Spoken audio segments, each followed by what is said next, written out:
1, 2, 3, come on!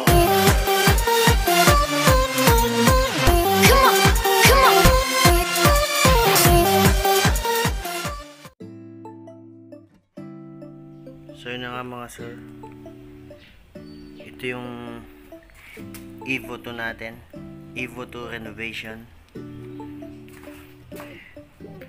Na swap ko siya dun sa Apido pipe ko ng straight swap lang kasi meron siyang issue, meron na siyang hinang dito pero okay pa naman. Yun siya mga sir. So ngayon mga sir, paparinig ko sa inyo kung anong tunog niya sa stock na Meour Sporty natin.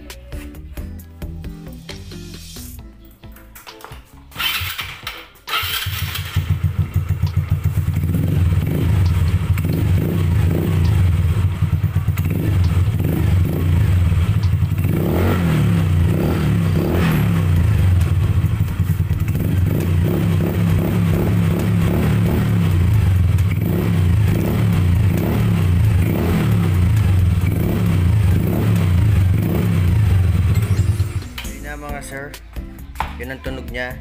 Maganda naman, buo. Kung bibili kayo nito kahit stock lang yung motor nyo, para sa akin maganda siya. Hindi siya masyadong masakit sa tenga, tsaka yung tunog niya swabe lang.